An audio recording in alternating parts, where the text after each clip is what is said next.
Hello, hello. Yan. Good evening mga Kokit. Yan. Ang gagawin natin ngayon is yung tinatawag natin na material testing.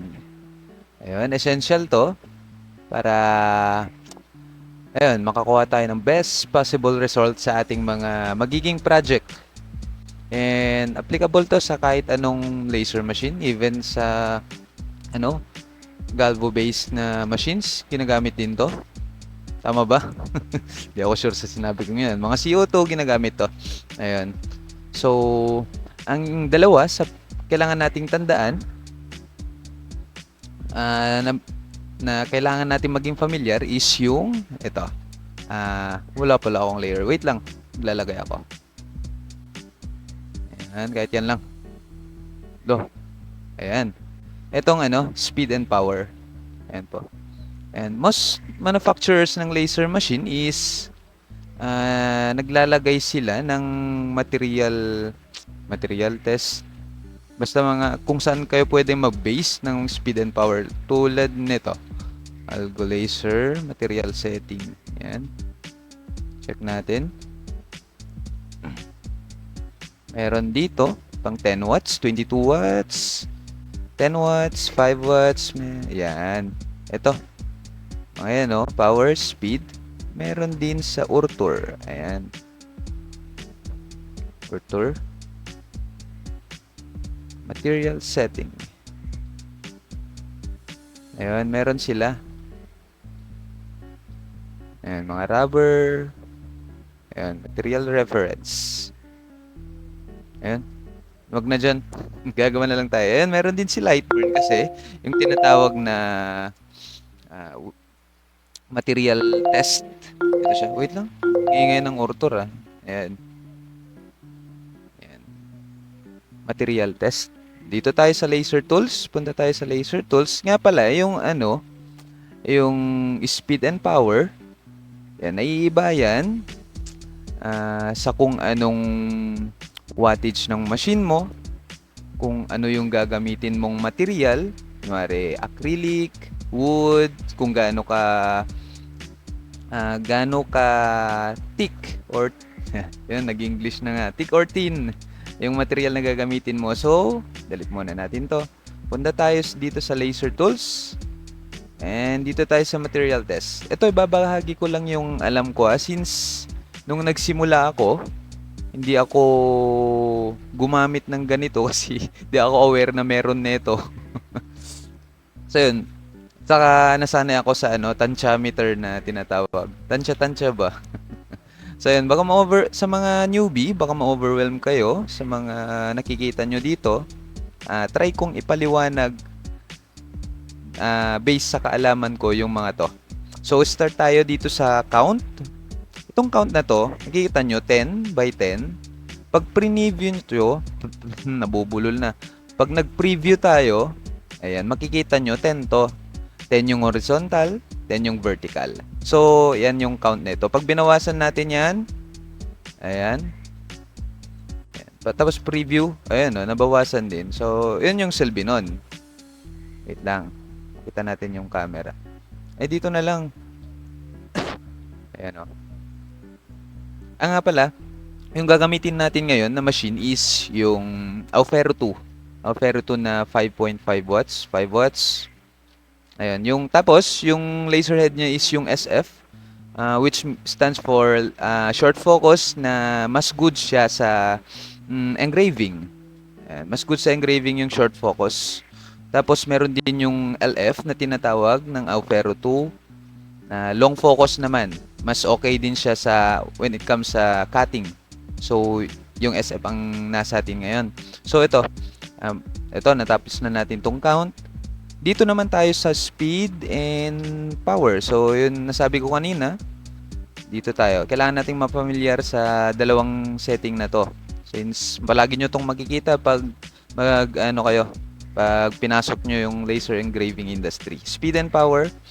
Eto, meron din tayong interval test kung ilang passes. So, pero ito munang tatalakayin natin ngayong gabi. Speed and power. So, dito, kung gaano kabilis, yung power naman, siyempre power, gaano kalakas ng laser power ang i-emit ng ano natin, machine. Dito naman tayo sa minimum and maximum. Pwede tayong mag-base dito sa pinakita ko kanina. Dito. And pwede din hindi. So, yun, 5 watts. Kasi ito, 100% yung power. Nga pala, sinasabi nila, may mga ilan na nagsasabi na hindi daw pwede palaging gumamit ng 100% na power since alam naman natin na sa katagalan, pag palaging sinasagad, kahit anong machine naman, kahit anong gadget, pag palaging sinasagad yung ano niya, mas madaling masira. Pero may nagsasabi din na applicable lang sa sa mga CO2. Tama ba? Sa mga CO2. Correct me if I'm wrong na lang Applicable sa CO2 yung hindi pwedeng magsagad ng 100% power, pero wala naman pong mawawala kung susundin natin yon, and pwede tayong mag-set hanggang 90%, ganun po. Pwede din gumamit ng 100% na power, basta hindi palagi. Ayun, yun na lang yung ano natin. So much for that. Yung speed, since ang gagawin natin ngayon, nga pala, yung gamit ko is basswood na 3mm. Mag-engrave test tayo. Papakita ko. Dito, makikita nyo sa cam. So, ang gagamitin, ito nga pala. Basta, mamaya na tayo mag-start dyan. Minimum, set tayo ng minimum and maximum. Ito, is i-base din natin kung ilang watts yung ano natin, laser machine, at kung dark ba yung dark yung material natin. Tulad nitong is light material, light wood to. And then yung height naman, height and width, ito na pwede tong liitan kung maliit lang yung material nyo. Mare, keychain na maliit lang or yung ref magnet, pwede nyong liitan yung dimensions ng mga squares. Itong mga squares na to, pwedeng liitan to. Ito. Yan. Ito naman, Y-center and X-center, siya, hindi natin ma-adjust dahil ang machine natin, wala tong limit switch, at ang ginagamit ko is current position. Pag pag naka-absolute coordinates, ayan. Pag naka-absolute coordinates, meron yan, maa-adjust natin yan. Kung saan gagawin yung material testing. Sa gitna kasi yan, pag kunwari 400 by 400 yung engraving area, space ng machine nyo, dito siya sa gitna, and pwede nyo sang i-adjust kung saan nyo gusto. Pwede dito, ayun. So, sa case ko, walang limit switch, kaya current position ang gamit ko, and di natin gagalawin yon. I-adjust ko na lang dyan. I-adjust ko na lang tong material. So, ito na. Discuss na natin yan. And ito namang edit material setting. Click natin. Ayun, napakadami. Diba? Itong speed and max power dito, di na natin gagalawin to since na-override na to ng values na ilalagay natin dito mamaya. As is na to, wag nang gagalawin. Ito namang air assist, pag engrave test, off na lang natin.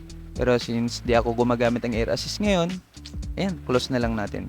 And then, kung engrave test ang gagawin natin, be sure na nakaset to fill yung natin fill, basta engrave test. And then, kung cut test naman ang gagawin, line.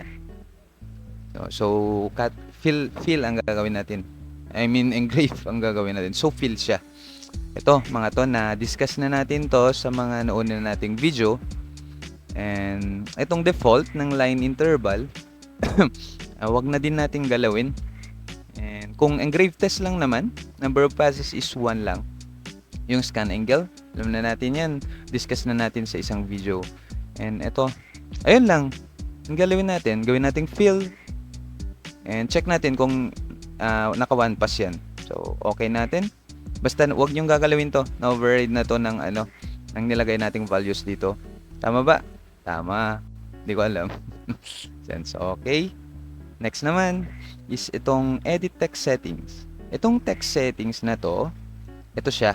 Itong mga number dito, ito. Ayan. Yung mga nakikita nyo. So, dito siya. Ang gawin lang natin, dapat to naka-fill. Kaya, dahil Kung hindi naka-fill yan at naka-line lang, magwa-wild yung machine nyo, yung laser module nyo, kung, lalo na kung mataas yung naset nyo na speed and power. So, sa akin, sa lagay na to is naka 5.5 watts ako and light yung wood natin. Ang lalagay ko lang is 3,000. 3.5 kaya siguro visible na yun, pero ayan, 3,000 na lang and yung power is kahit 85. And off yung air assist, dapat naka-fill. Ito, number of passes, 1 lang para hindi masyadong matagal. And 1 lang talaga. Dapat naka-fill be sure. Ayan, may drop down key dito. And okay na natin. Itong edit border, ito siya. Yan, pag nag-preview, meron yan. Ang ano nito is kung gusto nyong i-cut siya, i-cut yung ano natin para pwede nyong ibulsa. Ibulsa. Hindi, para matabi nyo. Yan, for ano, future reference sa mga gagawin natin. So, yun lang. And ayoko namang i-cut siya. Ano na lang, pwedeng i-disable yan. Even yung text, pwede nyong i-disable. Ganyan yung kakalabasan niya, wala lang. Ayan, basta, ito na lang text. Ayan, yung edit border, ayoko na. Hindi ko naman ikakat. Doon lang siya, sample lang naman. So, okay na tayo doon Nga pala, one important thing is kung gagawa kayo ng material testing, dapat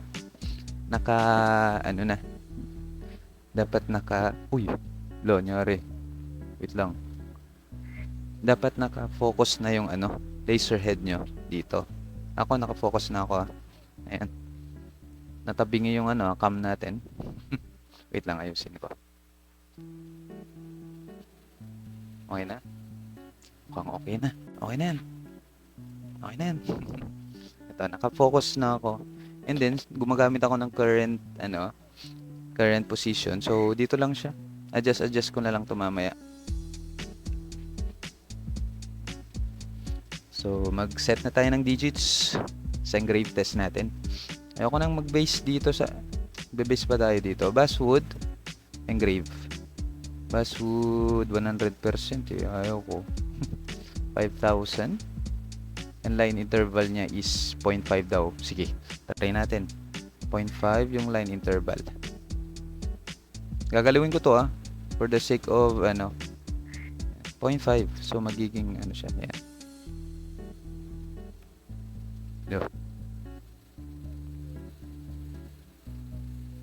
Wait lang. 0.05. Ano ba yan? 0.5. So magiging 508 yung lines per inch niya. Inaya ko lang yun Ayan. Tapos ito naman dito is kahit 10 counts to, and gawin na lang natin tong 5 siguro. Magsimula tayo sa 50 na power, since kung 10 lang kasi gagamit tayo ng 10, magiging parang wala lang na engrave. So start na lang tayo sa 50. Ito important to para mapakita nyo sa mga magiging clients nyo kung personal preference nila, kung gusto nila ng light na output, light na ayan, or yung mas darker, di ba? Para alam nila. And then yung magsasagad tayo ngayon dito ngayon lang. Ayan. Gawin nating mas maliit yung squares, 4. And then yung minimum na power 5 watts, gawin nating 2.5. Ayan, 2.5 na lang. And yung max hit 8K.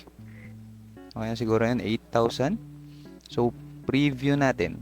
Always mag-preview kayo para makita nyo yung para maging sure na rin kung naka-set to fill, 'di ba? Ayan, makita natin dito hindi siya even numbers. Diba ba? Even numbers ba tawag doon? Basta round off nyo na lang.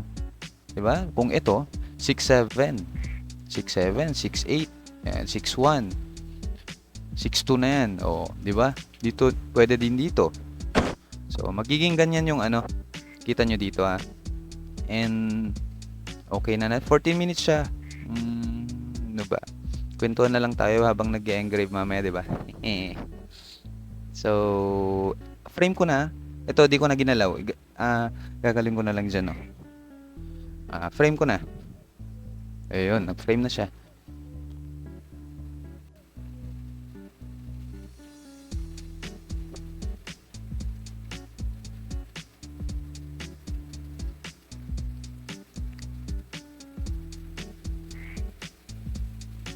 Isa pa. Ay nga pala, sa mga nanonood. For sale tong ano natin Aufero 2 natin na short focus, good sa engraving. Mag-comment lang kayo sa video natin na to or message nyo kami sa page na lang or sa personal account ko, Makoy. Alam nyo na yon. Ayan tinanggal ko yung border, wala nang and nilagay ko ingot. Tanggalin ko yan. Start ko na. Start the test. 4 start. Start na siya. So, ano ba? Ang pag-usapan natin? Yung cut test naman. Cut test. Sa 5 watts, kahit ano na lang to gawin nating 5.5 na lang. Kasi ang range ng cut test sa 5 watts, dahil SF yung gamit natin ngayon, is kahit 4 passes. Kasi sa sa Algo Laser na maya ko i-fast forward kwentuhan muna tayo. Sa Algo Laser 5 watts na machine, kaya niya mag-cut sa speed ng 400, tapos yung power is 85, then 3 passes. Sa hindi ko maintindihan pangyayari sa ibang gumagamit ng Algo 5 watts, hindi daw, wait lang, check ko lang hindi daw nagka-cut sa ganong passes. Umaabot sila ng 4 passes, 4 to 5. Ayun, so gagawin ang na lang, ayun, pwede namang mag 4 to 5 passes, okay lang din naman. So ang speed natin doon, ang set na lang natin na minimum is 200, magiging masyadong sunog Dito muna, gawin nating line to. Pag magkakata, gawin nating 4 passes. Ayan. Dito mo override ulit ito mamaya.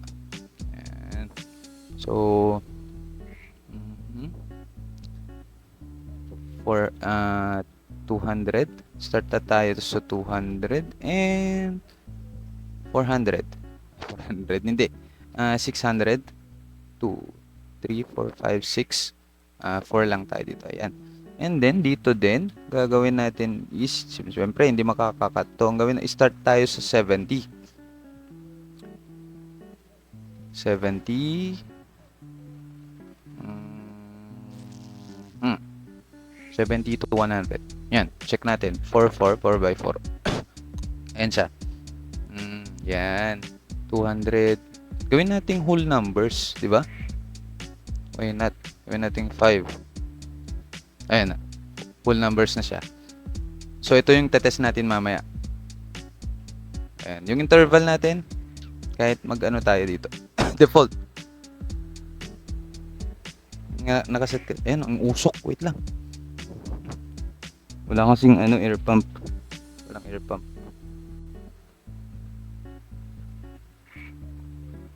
Ayun, nga pala yung Droid Cam natin ngayon, naka-connect na ako sa Wi-Fi ngayon, pero parang compared sa wired na connection, hindi siya, parang may delay konti. Ayun wala naman. Pag dito sa Lightburn, may delay. Ayun So yan yung gagamitin natin mamaya na 4 passes. Try natin mag-cut mamaya. 4 passes yan. Ito. Preview natin. Yun. Pag natapos, fast forward muna natin dito.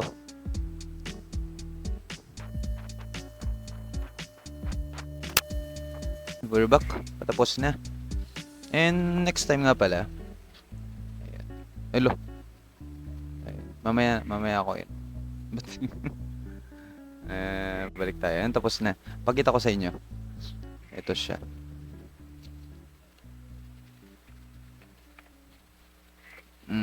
Adjust ko na lang yan. Wala ka dyan. Ito siya. Ayan, kung nakikita nyo, baliktad ata doon, inverted yun I-flash ko na lang sa screen mamaya. Ito siya. Ito yung 0.5 na 0.05. 0.05, hindi 0.5 0.05 na interval. Ganito siya. So, ang okay para sa akin dyan is yung 8087. Ayan. Ito nga pala, yung sa Acmer to eh. Diba, ang dami kong test dito. Ganito ako. Hanggang ngayon, tuloy-tuloy pa rin yung learning. Ito yung sa Acmer. Ayan. Ayan. 0.1 interval. 254 yung lines per inch niyan. Sa default lang. And ito naman yung sa cut niya. Mas mas malinis, diba? Kasi gumamit ng ito naman same laser machine. Tingnan nyo, hindi na-cut kasi bago pa lang sa akin tong Aufero 2. Hindi na-cut. Hindi ko pa sanay. Kaya nag-material test ako.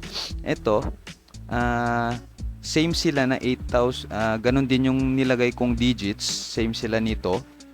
Ayun. I-flash ko mamaya sa screen. Same sila, pero ang pinagkaiba lang nila is yung interval or lines per inch. 0.05 to, ganyan yung niya. Dito naman 0.1, 254 yung niya. Ito, ayan, 'di ba? May pagkakaiba. Yan. Dito naman tayo sa cut test. Pakita ko sa inyo. Cut test tayo. Dito na lang. Dito sa part na to. Ayan.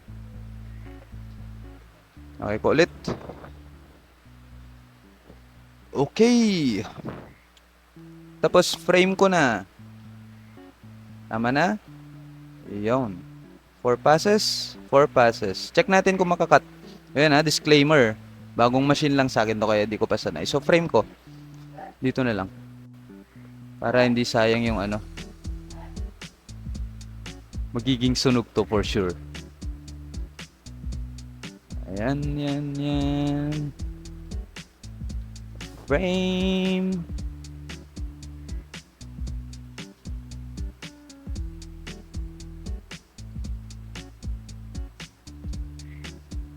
And start ko na. Yan na siya. Dito, pwede ba tong i-close? Hindi ba may stop? Try natin. Hindi. Pwede nating i-save yung mga 'di ba? Kunwari 8070 yung gusto natin. Pwede nating i-save. Tuturo ko na lang sa next na video para may ma-content tayo. Pero ito siya dito sa sa art, hindi, sa library. Saan napunta yung library? Wait lang. Check naman siya. May nagpapakita dito. Diyan sa siguro sa Kaya next na lang. Hindi ko mahanap. Ayan. Turuan nyo ako sa mga Hindi makita eh. Wait lang. Reset ko sa default. Tapos ganun siya. Ayan library. For some reason di ko ma-click. Ayan. Layo ko nga yan. Ayan siya. Dito. Pwede nyo i-save yung mga nyo dito. Mga settings like image sa mahogany. Magka-cut na. Next time turo ko sa inyo. Promise. Tuturo ko yan. Ayan. So, fast forward ko ulit. Ayun. Tapos na po. Pakita ko sa inyo. Saan na yung natin? Ayan, Droid cam natin.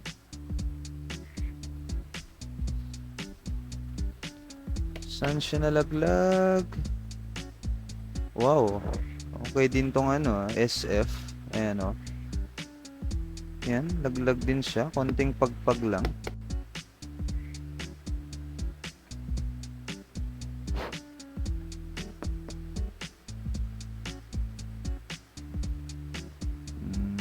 Ayan siya. Ito siya. O, diba? Yung pinakita ko noon na sample, nagte-test din kasi ako. Test. Yan siya. So, ang pinaka-optimal na niya, ayan, minimal charring din. Wala masyadong, hindi nangingitim pag ginawakan yan. Ayan, mukhang, ayan, kaya pa pala ng dun sa 100, pero 100 yan. Konting lang, tulak lang, kasi, yan, may konting, yan, kumapit konti. Yan. Konti lang. kung 5 passes, kinaya niya sa 490 na 4 passes.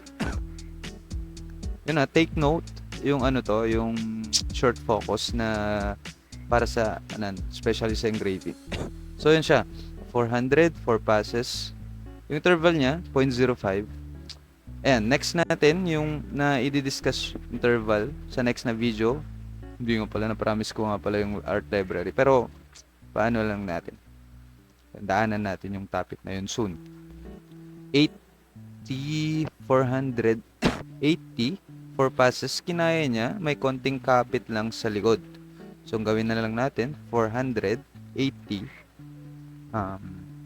Yun na mag-decide. Ayan o. Kaya na lang mag-decide. Plus ko na lang, inverted siya dun eh. Ayan. So, sa mga mas bihasa na sa material testing, kung may pagkakamali ako sa diniscuss ko, sorry, and I stand to be corrected. So yun, ito lang yung ano natin yan. Good night. As always, happy engraving. Boom.